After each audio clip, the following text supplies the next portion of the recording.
ವಿಠ್ಠಲ ರುಕುಮಾಯಿ ಜ್ಯೋತಿಷ್ಯಾಲಯಕ್ಕೆ ಸ್ವಾಗತ ಸುಸ್ವಾಗತ. ಮಹೇಶ್, ಪುರುಷ, 13 ಜುಲೈ 1985, 9:30 ಇಳಕಲ್ಲಲ್ಲಿ ಜನನ, ಕೃತಿಕಾ ನಕ್ಷತ್ರ, ವೃಷಭ ರಾಶಿ, ಕುಂಭ ಲಗ್ನದಲ್ಲಿ ಜನನ.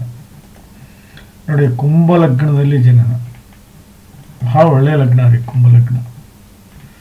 ಬಟ್ ಗಂಡ ಯೋಗದಲ್ಲಿ ಹುಟ್ಟಿದರೆ ದಿಸ್ ಇಸ್ ಮೋಸ್ಟ್ ಡೇಂಜರಸ್. ಸುಖ ಕಾಣಲ್ಲ ನೀವು. ಯಾರಿಂದಲೋ ಒಬ್ಬರಿಂದ ತೊಂದರೆ ಅನುಭವಿಸ್ತಾ ಇರ್ತೀರ. ಹೆಂಡತಿ ಆಗಿರ್ಬೋದು, ತಂದೆ ಆಗಿರ್ಬೋದು, ತಾಯಿ ಆಗಿರ್ಬೋದು, ಅಕ್ಕ ಆಗಿರ್ಬೋದು, ತಂಗಿ ಆಗಿರ್ಬೋದು, ಗೆಳೆಯರಾಗಿರ್ಬೋದು. ಒಂದಲ್ಲ ಒಂದು ಸಂಕಷ್ಟ ನಿಮಗೆ ಕಾಡಿ ಕಟ್ಟಿಟ್ಟ ಬುತ್ತಿನೇ ಅದು. ಯೋಗ, ನಿತ್ಯ ಯೋಗ, ಗಂಡ ಯೋಗ ಇದೆ, ಗಂಡಾಂತರ ತರುವಂಥ ಯೋಗ. ದಯವಿಟ್ಟು ನಾನು ಹೇಳೋದನ್ನು ಅರ್ಥ ಮಾಡ್ಕೊಳ್ಳಿ. ಗೋಮುಖ ಪ್ರಸವ ಪೂಜೆ ಮಾಡ್ಕೊಳ್ಳಿ. ನಿಮಗೇನಾದರೂ ಕಷ್ಟ ಇದೆ ಅಂದರೆ ಅದಕ್ಕೆ ಕಾರಣ ಈ ಯೋಗನೇ. ಗೋಮುಖ ಪ್ರಸವ ಪೂಜೆ ಮಾಡ್ಕೊಳ್ಳಿ. ಇಲ್ಲ ಅಂದರೆ ಅನ್ನೆಸೆಸರಿ ತೊಂದರೆಗೀಡಾಗ್ತೀರ. ಗೋಮುಖ ಪ್ರಸವ ಪೂಜೆ ಮಾಡಿಕೊಂಡ್ರೆ 100ಕ್ಕೆ 100 ಹೇಳ್ತೀನಿ, ಈ ಗಂಡ ಯೋಗದಿಂದ ಮುಕ್ತರಾಗಿ ನೀವು ಕಷ್ಟಗಳಿಂದ ದೂರ ಆಗ್ತೀರಿ ಅಂತ ಶಾಸ್ತ್ರ ಹೇಳ್ತಾ ಇದೆ. ದಯವಿಟ್ಟು ಆ ಕೆಲಸ ಮಾಡ್ಕೊಳ್ಳಿ. ಹೌದು, ಬನ್ನಿ. ಒಂದು, ನೀವು ನಿಮ್ಮ ವ್ಯಕ್ತಿತ್ವ, 2 ವ್ಯವಹಾರ, 3 ಪರಾಕ್ರಮ, 4 ನಿಮ್ಮ ತಾಯಿ ಹಾಗೂ ಪ್ರಾಪರ್ಟಿ, 5 ವಿದ್ಯೆ, 6 ಕಷ್ಟಗಳು, 7 ದಾಂಪತ್ಯ, 8 ಶತ್ರು, 9 ಭಾಗ್ಯ, 10 ಕೆಲಸ, 11 ಲಾಭ, 12 ವಿದೇಶಿ ಪ್ರಯಾಣ. ಯಾವುದೇ ಗ್ರಹ ಇರಲಿ, 0 to 6 ಆಗಲಿ ಅಥವಾ 24 to 29 ಆಗಲಿ ಇದ್ರೆ ಲಾಭ ಸಿಗಲ್ಲ. 6ರಿಂದ 24 ಇರಬೇಕು. 1, 4, 7, 10 ಕೇಂದ್ರ ಆದರೆ 2 ಧನೇಶ, 11 ಲಾಭೇಶ. ಅದೇ ರೀತಿ 1, 5, 9 ತ್ರಿಕೋಣ ಆದರೆ, ಅದೇ ರೀತಿ 6, 8, 12 ಭಾರಿ ಕೆಟ್ಟ ಸ್ಥಾನ, 3 50-50, ಒಳ್ಳೆಯದು ಮಾಡ್ಬೋದು, ಕೆಟ್ಟದ್ದು ಮಾಡ್ಬೋದು. ಹೌದು. ಹಾಗಾದರೆ ಕುಂಭ ಲಗ್ನದ ಯೋಗಕಾರಕ ಗ್ರಹಗಳು ಯಾವ್ಯಾವು? 1ನೇದ್ದೇ ಶನಿ, 2ನೇದ್ದು ಶುಕ್ರ, 3ನೇದ್ದು ಕುಜ, 4ನೇದ್ದು ಬುಧ, 5ನೇದ್ದು ತಾತ್ಕಾಲಿಕ ಮಿತ್ರ ಗುರು. ರಾಹು ಕೇತು ಗೆಳೆಯರಾದರೆ ಅತಿ ದೊಡ್ಡ ವಿರೋಧಿ ಚಂದ್ರ ಹಾಗೂ ಶುಕ್ರ. ಚಂದ್ರ ಹಾಗೂ ಸೂರ್ಯ, ಶುಕ್ರ ಅಲ್ಲ, ಸಾರಿ, ಸೂರ್ಯ ಮತ್ತು ಶುಕ್ರನ ಬಹಳ ಡಿಫ್ರೆನ್ಸ್ ಇದೆ. ನನ್ನ ಪ್ರೊನೌನ್ಸಿಯೇಷನ್ ಅದರಲ್ಲಿ ತಪ್ಪಿಲ್ಲ ಹೆಚ್ಚಾಗಿ. ಚಂದ್ರ ಮತ್ತು ಸೂರ್ಯ ಬಹಳ ವಿರೋಧಿಗಳಾಗ್ತಾರೆ. ಹಾಗಾದರೆ ಗ್ರಹಗಳ ಸ್ಥಿತಿಯನ್ನು ನೋಡೋಣ ಬನ್ನಿ. ನೋಡಿ, ವಕ್ರೀಯ ಹಾಗೂ ನೀಚ ಗ್ರಹ ಗುರು. ವಕ್ರೀಯ, ನೀಚ. ಉಚ್ಚ ಚಂದ್ರ, ಅಸ್ತಂಗತ ಕುಜ. ಕುಜ ಅಸ್ತಂಗತ ಆಗಿದ್ದಾನೆ. ಯಾರು? 10 ಮತ್ತು 3ನೇ ಭಾವದ ಸ್ವಾಮಿ. 5ನೇ ಮನೆಯಲ್ಲಿ ಅಸ್ತಂಗತ ಗ್ರಹಗಳು ಇರಬಾರ್ದು. ನಿಮ್ಮ ಪ್ರಾಬ್ಲಮ್ಮೇ ಅದು. ಯಾಕಂದ್ರೆ 5ನೇ ಭಾವದ ಸ್ವಾಮಿ 6ನೇ ಮನೆಯಲ್ಲಿ ಬಂದು ಕೂತಿದ್ದಾನೆ, 10ನೇ ಮನೆಯ ಸ್ವಾಮಿ 5ರಲ್ಲಿ ಬಂದು ಕೂತಿದ್ದಾನೆ, ಬಟ್ ಅಸ್ತಂಗತ ಆಗಿದ್ದಾನೆ. ಬಟ್ ಈ ವಿರೋಧಿ ಬಂದು ಶನಿ 5ನೇ ಮನೆಯಲ್ಲಿ ಕೂತಿದ್ದಾನೆ. ನಿಮ್ಮ ದಾಂಪತ್ಯದಲ್ಲಿ ಏನಾದರೂ ಕಿರಿಕಾಗಿದ್ರೆ, ಕಿರಿಕ್ ಆಗ್ತಾ ಇದ್ರೆ, ಕಿರಿಕಿರಿ ಅನುಭವಿಸ್ತಾ ಇದ್ರೆ ಅದಕ್ಕೆ ಕಾರಣ ಸೂರ್ಯ. ಇಲ್ಲ, ಸೂರ್ಯನ ಕಾರಣ ಮಾಡೋಕ್ಕಿಂತ ಬೆಟರ್ ನೀವು ಕುಜನ ಅಸ್ತಿತ್ವವನ್ನು ಎತ್ತಿ ಹಿಡಿದಿದ್ದೇ ಕರೆ. ಆದರೆ 100ಕ್ಕೆ 100 ನಿಮ್ಮ ದಾಂಪತ್ಯ ಚೆನ್ನಾಗಿ ಹೋಗುತ್ತೆ, ಅದರಲ್ಲಿ ಯಾವುದೇ ಸಂಶಯ ಇಲ್ಲ. ಬನ್ನಿ, 1ನೇ ಮನೆಯಲ್ಲಿ ಯಾರಿಲ್ಲ, 2ನೇ ಭಾವದಲ್ಲಿ ಯಾರಿಲ್ಲ, 3ನೇ ಮನೆಯಲ್ಲಿ ರಾಹು ಇದ್ದಾನೆ. ನೋಡಿ, 3ನೇ ಭಾವದಲ್ಲಿ ರಾಹು. ಒಂದು ತಿಳ್ಕೊಳ್ಳಿ ನೀವು, ರಾಹು ಅಪ್ಪಿತಪ್ಪಿ ವೃಶ್ಚಿಕ ಅಥವಾ ಮೇಷದಲ್ಲಿ ಏನಾದರೂ ಬಂದರೆ, ರಾಹು ಆಗಲಿ ಕೇತು ಆಗಲಿ, ಅದು ಸರ್ಪದೋಷ ಆಗುತ್ತೆ. ಅಪ್ಪಿತಪ್ಪಿ ರಾಹು ಕೇತು ಕರ್ಕ ರಾಶಿ ಹಾಗೂ ಸಿಂಹ ರಾಶಿಯಲ್ಲಿ ಬಂದರೆ ಅದು ಗ್ರಹಣ ದೋಷ ಆಗುತ್ತೆ. ಇಲ್ಲೇ ಸರ್ಪದೋಷ ಆಗಿದೆ ನಿಮಗೆ.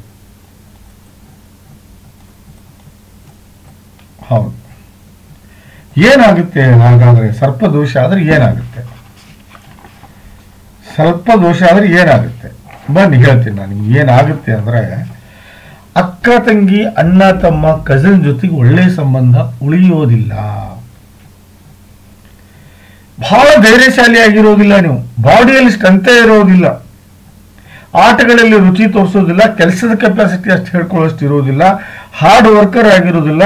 ಕಾಂಪಿಟೇಷನ್ ಅಂತ ಬಂದ್ರೆ ಸೋಲನ್ನು ಅನುಭವಿಸ್ತೀರಿ, ಬರವಣಿಗೆ ಹಾಗೂ ಸಾಹಿತ್ಯದಲ್ಲಿ ಸೋಲನ್ನು ಅನುಭವಿಸ್ತೀರಿ, ಅಷ್ಟು ಆಸಕ್ತಿ ತಗೊಳ್ಳೋದಿಲ್ಲ, ಕಲೆಯಲ್ಲಿ ಆಸಕ್ತಿ ಇರೋದಿಲ್ಲ, ಮಾತಿನಲ್ಲಿ ವಚನತ್ವ ಮತ್ತು ಸಂಸ್ಕಾರ ಹಾಗೂ ಜ್ಞಾನ ಇರೋದಿಲ್ಲ, ಒಳ್ಳೆ ಟ್ಯಾಲೆಂಟ್ ಅನ್ನು ಪ್ರೆಸೆಂಟ್ ಮಾಡೋದಿಲ್ಲ, ಯಾವುದೇ ಕೆಲಸ ಕೈ ಹಾಕಿದ್ರು ಪ್ರಯತ್ನಶೀಲರಲ್ಲ, ಮಾಡಲೇಬೇಕು ಅಂತ ನೀವು ಪ್ರಯತ್ನ ಮಾಡೋದಿಲ್ಲ, ಕೋರ್ಟು ಕಚೇರಿಯಲ್ಲಿ ಗೆಲುವು ಸಾಧಿಸೋದಿಲ್ಲ, ಕಚೇರಿಯಲ್ಲಿ ತಿರುಗಾಟದಲ್ಲಿ ಲಾಭವನ್ನು ಪಡೆಯೋದಿಲ್ಲ. ಇದು ಮೂರನೇ ಭಾವದ ಕೆಟ್ಟ ಫಲಗಳು. ಮೂರನೇ ಭಾವದಲ್ಲಿ ಸರ್ಪದೋಷ ಆದರೆ ನೀವು ವ್ಯಕ್ತಿತ್ವವನ್ನು ಕಳ್ಕೋತೀರಿ, ವಚನತ್ವವನ್ನು ಕಳ್ಕೋತೀರಿ,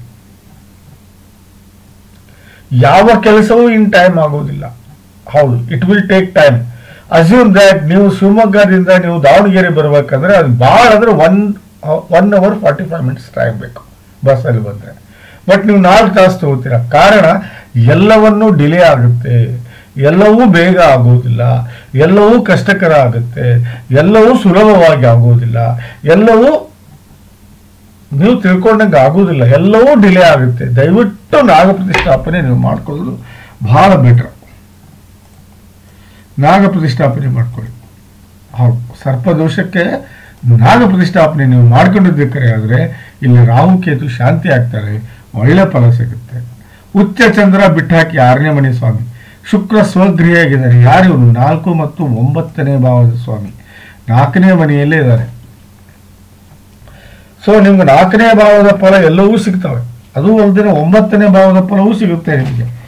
ಹೆಂಗೆ ಬನ್ನಿ ತೋರಿಸಿ ಹೇಳ್ತೀನಿ ನೋಡಿ. ತಾಯಿ ಮೇಲೆ ವಿಪರೀತ ವ್ಯಾಮೋಹ ಇರುತ್ತೆ, ತಾಯಿ ಮೇಲೆ ವಿಪರೀತ ಪ್ರೇಮ ಇರುತ್ತೆ, ತಾಯಿ ಮೇಲೆ ವಿಪರೀತ ನಂಬಿಕೆ ಇರುತ್ತೆ, ತಾಯಿ ಮೇಲೆ ವಿಪರೀತ ವಿಶ್ವಾಸ ಇರುತ್ತೆ. ಯಾವುದೇ ವ್ಯವಹಾರ ಮಾಡಲಿ, ಯಾವುದೇ ಇದನ್ನು ಮಾಡಲಿ 100% ಲಾಭವನ್ನು ಪಡ್ಕೋತೀರಿ, ನೆಮ್ಮದಿಯ ಬದುಕನ್ನು ಬದುಕ್ತೀರಿ, ಸುಖಮಯ ಜೀವನವನ್ನು ಸಾಗಿಸ್ತೀರಿ, ಒಳ್ಳೆ ಪ್ರಾಪರ್ಟಿಯನ್ನು ಗಳಿಸ್ಕೋತೀರಿ, ಹೈಯರ್ ಎಜುಕೇಶನ್ ಮಾಡ್ಕೋತೀರಿ, ಹಾರ್ಟ್ ರಿಲೇಟೆಡ್ ಪ್ರಾಬ್ಲಮ್ಸ್ ಯಾವುದೂ ಬರೋದಿಲ್ಲ, ಕಂಫರ್ಟಬಲ್ ಆಗಿ ಮೂವ್ ಆಗ್ತೀರಿ, ಮನೆಯ ಸ್ಥಿತಿಯನ್ನು ಎತ್ತರಕ್ಕೆ ತಗೊಂಡು ಹೋಗ್ತೀರಿ, ಸ್ಟೈಲ್ ಆಫ್ ಲಿವಿಂಗ್ ಹೈ ಇರುತ್ತೆ, ಮನೆಗೆ ಬಂದವ್ರನ್ನ ಪ್ರೇಮದಿಂದ ನೋಡ್ಕೋತೀರಿ, ಸಮಾಜದಲ್ಲಿ ಒಳ್ಳೆ ಹೆಸರನ್ನ ಮಾಡ್ತೀರಿ, ಮೂವದಲ್ಲಿ ನಿಮ್ಮ ಮೊಬೈಲ್ ಪ್ರಾಪರ್ಟಿಯನ್ನು ಗಳಿಸ್ತೀರಿ. ಇದು 4ನೇ ಭಾವದ ಫಲ.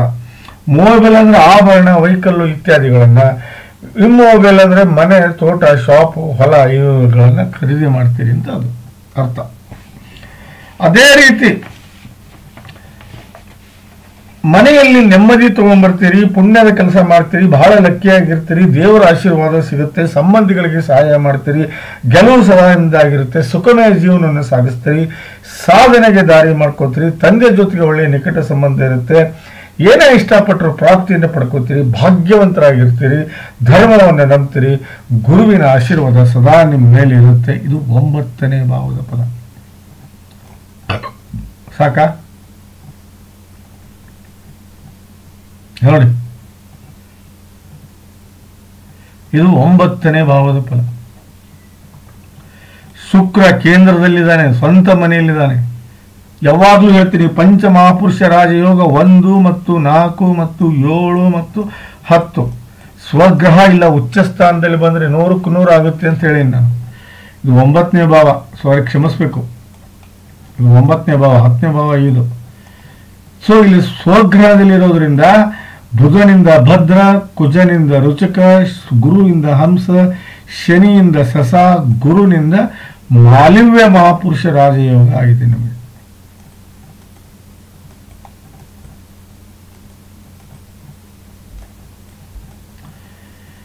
ನೋಡಿ, ಶುಕ್ರ ಒಂದು 4ರಲ್ಲಿ ಬರಬೇಕು, ಇಲ್ಲ 7ರಲ್ಲಿ ಬರಬೇಕು, ಇಲ್ಲ 12ರಲ್ಲಿ ಬರಬೇಕು. ಅಪ್ಪಿತಪ್ಪಿ 4ರಲ್ಲಿ ಬಂದ್ರೆ ಇಡೀ ಮನೆಗೆ ಒಳ್ಳೆಯದು, 7ರಲ್ಲಿ ಬಂದ್ರೆ ದಾಂಪತ್ಯಕ್ಕೆ ಒಳ್ಳೆಯದು, 12ರಲ್ಲಿ ಬಂದ್ರೆ ಜಾತಕದವನಿಗೆ ಹುಟ್ಟಿನಿಂದ ಹಿಡಿದು ಕೊನೆಯವರೆಗೂ ದುಡ್ಡು ಮತ್ತು ಹಣಕಾಸಕ್ಕೆ ಯಾವತ್ತೂ ಕಡಿಮೆ ಆಗೋದಿಲ್ಲ ಅಂತ ಶಾಸ್ತ್ರ ಹೇಳ್ತಾರೆ. ನೋಡಿ, ಮಾಲವ್ಯ ಮಹಾಪುರುಷ ರಾಜಯೋಗ ಬಹಳ ದೊಡ್ಡ ರಾಜಯೋಗ, ಬಹಳ ಅಲ್ಟಿಮೇಟ್ ಯೋಗ, ಬಹಳ ಎಕ್ಸ್ಟ್ರಾಆರ್ಡಿನರಿ ಯೋಗ, ಬಹಳ ಸುಪೋರ್ಬ್ ಯೋಗ. ಸೆನ್ಸ್ ಆಫ್ ಹ್ಯೂಮರ್ ಬಹಳ ಇರುತ್ತೆ, ಅವ್ರು ಬಹಳ ಹ್ಯಾಂಡ್ಸಮ್ ಇರ್ತಾರೆ, ಅವರ ಸೌಂದರ್ಯವನ್ನ ಬಹಳ ಆರಾಧಿಸ್ತಾರೆ, ತಮ್ಮನ್ನ ತಾವು ಸುಂದರವಾಗಿ ಕಾಣ್ಕೊಳ್ಳೋಕೆ ಏನ್ ಬೇಕಾದ್ದು ಮಾಡ್ತಾರೆ, ಹೆಣ್ಮಕ್ಳನ್ನ ಅಟ್ರಾಕ್ಟ್ ಮಾಡ್ತಾರೆ, ಹೆಣ್ಮಕ್ಳ ಮೇಲೆ ಬಹಳ ಪ್ರೇಮ ಇರುತ್ತೆ, ಹೆಂಡತಿ ಮೇಲೆ ಬಹಳ ಪ್ರೇಮ ಇರುತ್ತೆ, ಅದು ಅಲ್ಲದೆ ಹೆಣ್ಮಕ್ಳು ಅವರನ್ನೇ ಅಟ್ರಾಕ್ಟ್ ಮಾಡ್ತಾರೆ. ಮಾಲವ್ಯ ಮಹಾಪುರುಷ ರಾಜಯೋಗ. ಕಲಾ ಪೋಷಕರಾಗಿರ್ತಾರೆ, ಧರ್ಮದಿಂದ ನಡೀತಾರೆ, ಕಲೆ ಟಿವಿ ಇಂಡಸ್ಟ್ರಿ ಆಗಿರ್ಬೋದು, ಫಿಲ್ಮ್ ಇಂಡಸ್ಟ್ರಿ ಆಗ್ಬೋದು, ಮ್ಯೂಸಿಕ್ ಇಂಡಸ್ಟ್ರಿ ಆಗ್ಬೋದು, ಡ್ರಾಮಾ ಇಂಡಸ್ಟ್ರಿ ಆಗಿರ್ಬೋದು, ಇದರಲ್ಲಿ ಆಸಕ್ತಿ ಇರುತ್ತೆ, ಇಲ್ಲ ಡ್ರಾಯಿಂಗ್ ಅಲ್ಲಿ ಆಸಕ್ತಿ ಇರುತ್ತೆ, ಫ್ಯಾಷನಬಲ್ ಆಗಿ ಅದರಲ್ಲಿ ಆಸಕ್ತಿ ಇರುತ್ತೆ. ಮಾಲವ್ಯ ಮಹಾಪುರುಷ ರಾಜಯೋಗ ಒಟ್ಟಿನಲ್ಲಿ ಸೌಂದರ್ಯ ಹಾಗೂ ಸುಖ ಹಾಗೂ ನೆಮ್ಮದಿಗೆ ಹೇಳಿ ಮಾಡಿಸಿದ ಪಂಚ ಮಹಾಪುರುಷ ರಾಜಯೋಗ ಅಂತ ಕರಿತೀನಿ.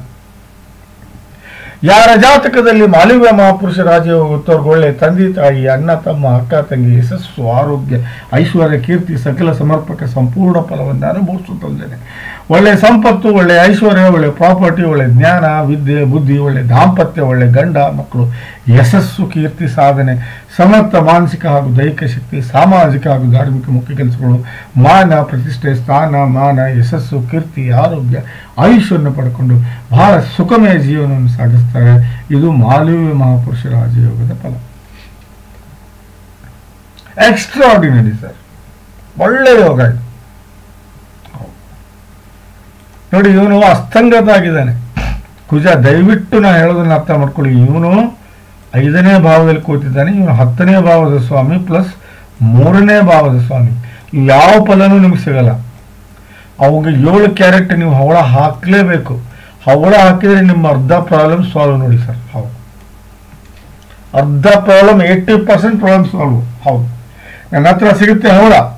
9 ದಿನ ಜಪ ಹೋಮ ಪೂಜೆ ಮಾಡಿಕೊಡ್ತೀನಿ. 100ಕ್ಕೂ 100 ನಾ ಹೇಳ್ತೀನಲ್ಲ ನಿಮಗೆ, ಎಕ್ಸ್ಟ್ರಾ ಆರ್ಡಿನರಿ ಆಗಿ ಬೆಳಿತೀರಿ. ನೋಡಿ, ನೀವು ಹವಳ ಹಾಕಿದ್ರೆ ಒಳ್ಳೆ ಎಜುಕೇಶನ್ ಸಿಗುತ್ತೆ, ಒಳ್ಳೆ ದಾಂಪತ್ಯವನ್ನು ಅನುಭವಿಸ್ತೀರಿ, ಒಳ್ಳೆ ಸೆಕ್ಸುವಲ್ ಲೈಫ್ ಎಂಜಾಯ್ ಮಾಡ್ತೀರಿ, ಹುಟ್ಟುವ ಮಕ್ಕಳು ಬುದ್ಧಿವಂತ, ನೀತಿವಂತ, ರೀತಿವಂತ ಮಕ್ಕಳು ಹುಡ್ತಾರೆ, ಒಳ್ಳೆ ಟ್ಯಾಲೆಂಟ್ ಇರುತ್ತೆ, ಪ್ರೀತಿ ಪ್ರೇಮದಿಂದ ಜೀವನ ನಡೆಸ್ತೀರಿ, ಬಹಳ ಕಾಂಪಿಟೇಷನ್ ಎಲ್ಲ ಗೆಲುವು ಸಾಧಿಸ್ತೀರಿ, ಸುಖ ಶಾಂತಿಯಿಂದ ಬದುಕ್ತೀರಿ, ಕಷ್ಟಗಳನ್ನು ಹೊಡೆದೋಡಿಸ್ತೀರಿ, ಸಾಧನೆಗೆ ದಾರಿ ಮಾಡ್ಕೋತೀರಿ, ಒಳ್ಳೆ ಗುಣಗಳನ್ನು ಬೆಳೆಸ್ಕೋತೀರಿ, ಒಳ್ಳೆ ಪಾಪ್ಯುಲಾರಿಟಿ ಬೆಳೆಯುತ್ತೆ, ಒಳ್ಳೆ ಪಬ್ಲಿಕ್ ಇಮೇಜ್ ಬೆಳೆಯುತ್ತೆ. ಇದು 5ನೇ ಭಾವದ ಫಲ. ನೀವು ಮಾಡುವ ಕೆಲಸ ನಿಮ್ಗೆ ಇಷ್ಟ ಆಗುತ್ತೆ, ಕೆಲಸದ ವಿಧಾನ ಇಷ್ಟ ಆಗುತ್ತೆ, ಕೆಲಸದಲ್ಲಿ ಗೆಲುವು ಕಾಣ್ತೀರಿ, ತಂದೆಯ ಜೊತೆಗೆ ನಿಕಟ ಸಂಬಂಧ ಇರುತ್ತೆ, ಕೆಲಸದಲ್ಲಿ ಗಳಿಕೆ ಕಾಣ್ತೀರಿ.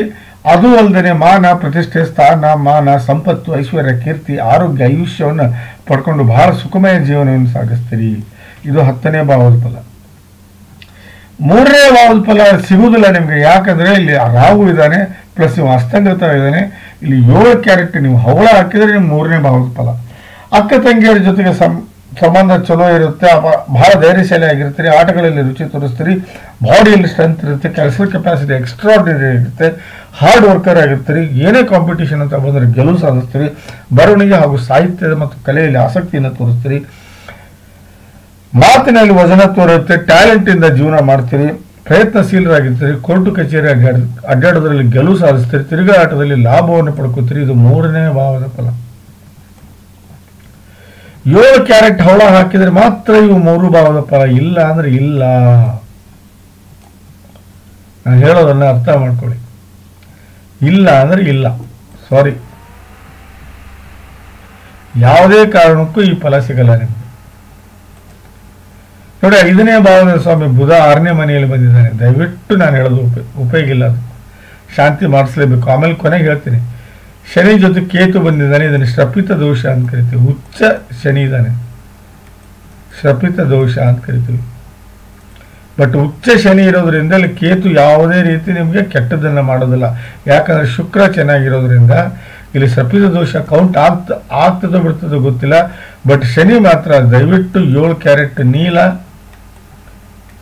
7 ಕ್ಯಾರೆಟ್ ಹವಳ ಹಾಕ್ಲೇಬೇಕು. ಹಾಕಿದ್ರೆ ಮಾತ್ರ ಇಲ್ಲಿ ಶ್ರೇಷ್ಠ ಮಹಾಲಕ್ಷ್ಮಿ ಯೋಗ ಆಗುತ್ತೆ. ಬಹಳ ದೊಡ್ಡ ರಾಜಯೋಗ ಇದು. ಹೌದು, ಸಂಪತ್ತು, ಐಶ್ವರ್ಯ, ದಾಂಪತ್ಯ, ವಿದ್ಯೆ, ಕಟ್ಟಿಟ್ಟ ಬುತ್ತಿ. ನೋಡಿ, ಇಲ್ಲಿ 1 ಮತ್ತು 9ನೇ ಭಾವದ ಫಲ ಕೊಡ್ತಾನೆ ಇವನು. ಬಟ್ 9ನೇ ಭಾವದ ಫಲ ಆಲ್ರೆಡಿ ಹೇಳಿದ್ದೀನಿ. 1ನೇ ಭಾವದ ಫಲ ಹೇಳಬೇಕು. ಜಾತಕದವನು ಅಂದ್ರೆ ನೀವು ಬಹಳ ಜವಾಬ್ದಾರಿ ವ್ಯಕ್ತಿತ್ವ ಆಗಿರ್ತೀರಿ, ಜವಾಬ್ದಾರಿಯಿಂದ ನಡ್ಕೋತೀರಿ, ಒಳ್ಳೆ ಟೇಸ್ಟ್ ಇರುತ್ತೆ, ಒಳ್ಳೆ ಗ್ರಾಸ್ಪಿಂಗ್ ಪವರ್ ಇರುತ್ತೆ, ಬುದ್ಧಿವಂತಿಕೆ ನಡೀನೇ ನಡೀತೀರಿ, ಒಳ್ಳೆ ಇಮೇಜನ್ನು ಬೆಳೆಸ್ಕೊತೀರಿ, ಒಳ್ಳೆ ಆಶಾ ಆಕಾಂಕ್ಷೆಗಳನ್ನು ಈಡೇರಿಸ್ಕೊತೀರಿ, ಫಿಸಿಕಲಿ ಸ್ಟ್ರಾಂಗ್ ಇರ್ತೀರಿ, ಮೆಂಟಲಿ ಕೆಪಬಲ್ ಇರ್ತೀರಿ, ಒಳ್ಳೆಯ ಸಂಗತಿಗಳಿಗೆ ಆಸಕ್ತಿಯನ್ನು ತೋರಿಸ್ತೀರಿ, ಒಳ್ಳೆಯ ವಿಚಾರಗಳಿಗೆ ಬೆಲೆ ಕೊಡ್ತೀರಿ, ಒಳ್ಳೆ ಗುಣಗಳನ್ನು ಬೆಳೆಸ್ಕೊತೀರಿ, ಒಳ್ಳೆಯ ವ್ಯಕ್ತಿತ್ವವನ್ನು ಅಳವಡಿಸ್ಕೊಟ್ಟಿರ್ತೀರಿ. ಅದು ಅಲ್ಲದೆ ಬೇಜವಾಬ್ದಾರಿಯಿಂದ ನಡ್ಕೊಳ್ಳಲ್ಲ, ಬಹಳ ಒಳ್ಳೆಯ ವ್ಯಕ್ತಿತ್ವದಿಂದ ಜೀವನವನ್ನು ನಡೆಸ್ತೀರಿ. ಇದು 1ನೇ ಭಾವದ ಫಲ. 7 ಕ್ಯಾರೆಟ್ ನೀಲ, 7 ಕ್ಯಾರೆಟ್ ಹವಳ ಹಾಕ್ಲೇಬೇಕು ನೀವು.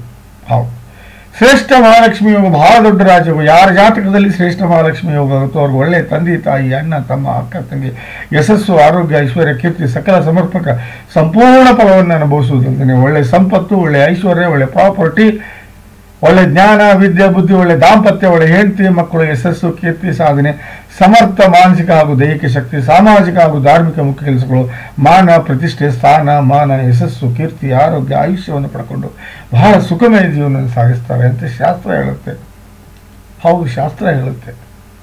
9ನೇ ಮನೆ ಸ್ವಾಮಿ 1ನೇ ಮನೆಯಲ್ಲಿ, 1ನೇ ಮನೆ ಸ್ವಾಮಿ 9ನೇಯಲ್ಲಿ ಬರೋದು ಬಹಳ ಶ್ರೇಷ್ಠ. ಹೌದು, ಶನಿ ಲೇಟೆಸ್ಟು, ಪರ್ಫೆಕ್ಟು, ಪರ್ಮನೆಂಟು. ಹೌದು, ಸ್ವಲ್ಪ ಲೇಟಾಗಿ ಕೊಡ್ತಾನೆ, ಲೇಟೆಸ್ಟ್ ಆಗಿ ಕೊಡ್ತಾನೆ, ಪರ್ಫೆಕ್ಟ್ ಆಗಿ ಕೊಡ್ತಾನೆ, ಪರ್ಮನೆಂಟ್ ಆಗಿ ಕೊಡ್ತಾನೆ. ಸ್ವಲ್ಪ ಕಾಯಬೇಕಷ್ಟೇ ನೀವು. ಕಾಯಲಿಲ್ಲ ಅಂದ್ರೆ ನಡೆಯೋದಿಲ್ಲ. ನೋಡಿ, ಗುರು 12ನೇ ಮನೆಯಲ್ಲಿ ನೀಚ, ವಿಪರೀತ ರಾಜಯೋಗ ಅಂತಾರೆ. ಇದು ಏನಿದೆಯಲ್ಲ, ಇದು ಪುಣ್ಯ ಮಾಡಿದವ್ರಿಗೆ ಮಾತ್ರ ಸಿಗೋದು ವಿಪರೀತ ರಾಜಯೋಗ. ಅಲ್ಟಿಮೇಟ್ ಯೋಗ, ಎಕ್ಸ್ಟ್ರಾಆರ್ಡಿನರಿ ಯೋಗ, ಸೂಪರ್ ಯೋಗ, ಯುನಿಕ್ ಯೋಗ ಅಂದ್ರೂ ಅಡ್ಡಿಲ್ಲ. ಇದು ನೋಡಿ, 15 ವರ್ಷ ಇದೆ ಅನ್ಕೊಳ್ಳಿ, ಡಿವೈಡೆಡ್ ಬೈ 3 ಮಾಡಿ. 3 1 3 5 ಕರೆಕ್ಟಾ? 5 ವರ್ಷ ವಿಪರೀತ ಕಷ್ಟ ಕೊಡ್ತಾನೆ. ಅದು ಯಾವ ರೀತಿ ಕಷ್ಟ ಕೊಡ್ತಾನೆ ಅಂದ್ರೆ,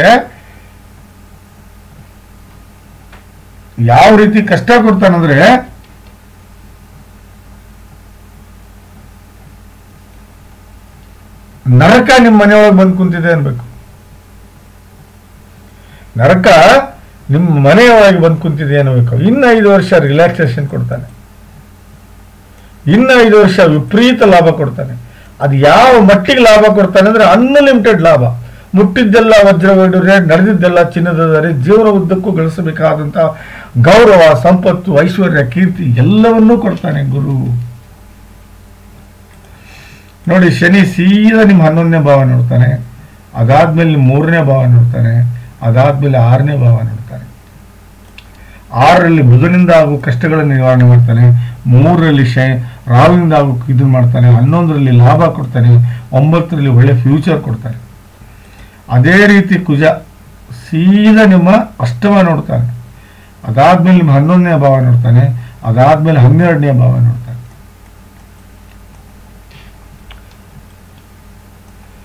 ದಯವಿಟ್ಟು ಹವಳ ಹಾಕ್ಲೇಬೇಕು ಸರ್, ಇಲ್ಲ ಅಂದ್ರೆ ನಡೆಯೋದಿಲ್ಲ. ಅದೇ ಗುರು ನೋಡಿ, ವಿಪರೀತ ರಾಜಯೋಗದಿದ್ದಲು ಸೀದಾ ನಿಮ್ಮ 4ನೇ ಭಾವ ನೋಡ್ತಾನೆ, ನಿಮ್ಮ 6ನೇ ಭಾವ ನೋಡ್ತಾನೆ, ನಿಮ್ಮ 8ನೇ ಭಾವ ನೋಡ್ತಾನೆ. ಇಲ್ಲ, ಮೇನ್ ಇಂಪಾರ್ಟೆಂಟು ಚಂದ್ರ, ಸೂರ್ಯ ಹಾಗೂ ಬುಧ ಶಾಂತಿ ಪ್ಲಸ್ ನಾಗ ಪ್ರತಿಷ್ಠಾಪನೆ ಪ್ಲಸ್ 7 ಕ್ಯಾರೆಟ್ ಹವಳ ಹಾಗೂ ನೀಲ ಹಾಕ್ಲೇಬೇಕು. ಹಾಕ್ಲಿಲ್ಲ ಅಂದ್ರೆ ನಡೆಯೋದಿಲ್ಲ ಅಂತ ಹೇಳ್ತಾ ಈ ಜಾತಕದ ಮುಂದಿನ ಭಾಗಕ್ಕೆ ಹೋಗ್ತಾ ಇದ್ದೀನಿ, ದಾಂಪತ್ಯದ ಬಗ್ಗೆ. ಬನ್ನಿ, 1ನೇ ಭಾವದ ಸ್ವಾಮಿ ಗುರು ಅಷ್ಟಮದಲ್ಲಿದ್ದಾನೆ, 5ನೇ ಭಾವದ ಸ್ವಾಮಿ 7ರಲ್ಲಿದ್ದಾನೆ, 9ನೇ ಭಾವದ ಸ್ವಾಮಿ ಸೂರ್ಯ 7ರಲ್ಲಿದ್ದಾನೆ, 7ನೇ ಭಾವದ ಸ್ವಾಮಿ ಬುಧ 3ರಲ್ಲಿದ್ದಾನೆ. ಸೊ ದಯವಿಟ್ಟು ನೋಡಿ, 1 ಮತ್ತು 7ನೇ ಭಾವ ಕೆಟ್ಟಿರೋದ್ರಿಂದ ದಯವಿಟ್ಟು ನಾನು ಹೇಳುವ ಗ್ರಹಗಳ ಶಾಂತಿ ಆಗಲೇಬೇಕು. ಇಲ್ಲ ಅಂದರೆ ನಿಮ್ಮ ದಾಂಪತ್ಯ ಹದಗೆಡುತ್ತೆ. ಇವರೇ ಮಹೇಶ್ ಅವರೇ, ದಯವಿಟ್ಟು ಅರ್ಥ ಮಾಡ್ಕೊಳ್ಳಿ. ಬನ್ನಿ, ಹಾಗಾದರೆ ಕೆಲಸದ ವಿಚಾರವಾಗಿ ನೋಡೋಣ. ಕೆಲಸದ ವಿಚಾರವಾಗಿ ಲಗ್ನದಲ್ಲಿ 9ನೇ ಮನೆ ಸ್ವಾಮಿ ಶುಕ್ರ ಸೋಮನಿಯಲ್ಲಿದ್ದಾನೆ, ರಾಹುಕೇತು ಶಾಂತಿ ಆಗಬೇಕು, ಶನಿ 4ನೇ ಮನೆಯಲ್ಲಿದ್ದಾನೆ, 10ನೇ ಮನೆ ಸ್ವಾಮಿ. ಏನು ಚಿಂತೆ ಇಲ್ಲ, ಬಟ್ ನಾಗ ಪ್ರತಿಷ್ಠಾಪನೆ ಸೂರ್ಯ ಚಂದ್ರ ಬುಧ ಶಾಂತಿ ಆಗಲೇಬೇಕು, ಇಲ್ಲ ಅಂದ್ರೆ ನಡೆಯೋದಿಲ್ಲ ಅಂತ ಶಾಸ್ತ್ರ ಹೇಳ್ತಾ ಇದೆ. ನೋಡಿ, ಆಲ್ರೆಡಿ ಈಗ ನೀವು ಗುರು ದಶೆಯಲ್ಲಿದ್ದೀರಾ,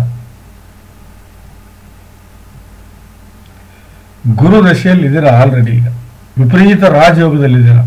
32 ತನಕ ಕಷ್ಟನೇ ನಿಮಗಿದು. 33ರಿಂದ ನಿಮ್ಮ ಲೈಫ್ ಚೇಂಜ್ ಆಗುತ್ತೆ. ದಯವಿಟ್ಟು ಚಂದ್ರ ಹಾಗೂ ಸೂರ್ಯ ಹಾಗೂ ಬುಧ ಶಾಂತಿ ಮಾಡ್ಕೊಳ್ಳಿ. ಪ್ಲಸ್ 7 ಕ್ಯಾರೆಟ್ ನೀಲ ಹಾಗೂ 7 ಕ್ಯಾರೆಟ್ ಹವಳವನ್ನು ಧರಿಸ್ಕೊಳ್ಳಿ. ಪ್ಲಸ್ ಹವಳ ಅಂಕಲು ಧರಿಸಲೇಬೇಕು, ಇಲ್ಲ ದಾಂಪತ್ಯ ಹಾಳಾಗುತ್ತೆ. ಅದು ಅಲ್ಲದೆ ದಯವಿಟ್ಟು ನಾಗ ಪ್ರತಿಷ್ಠಾಪನೆ ಮಾಡ್ಕೊಳ್ಳಿ. ಪ್ಲಸ್ ಗೋಮುಖ ಪ್ರಸವ ಪೂಜೆ ಮಾಡ್ಕೊಳ್ಳಿ. ಯಾಕಂದರೆ ಗಂಡ ಯೋಗದಲ್ಲಿ ಹುಟ್ಟಿದ್ದೀರಾ, ಹಾಗಾಗಿ ಗೋಮುಖ ಪ್ರಸವ ಪೂಜೆ ಮಾಡ್ಕೊಳ್ಳಿ. ಎಲ್ಲ ಒಳ್ಳೆಯದಾಗುತ್ತೆ ಅಂತ ಹೇಳ್ತಾ ಈ ಜಾತಕದ ವಿಶ್ಲೇಷಣೆ ಮುಗಿಸ್ತಾ ಇದ್ದೀನಿ. ನಮಸ್ಕಾರ.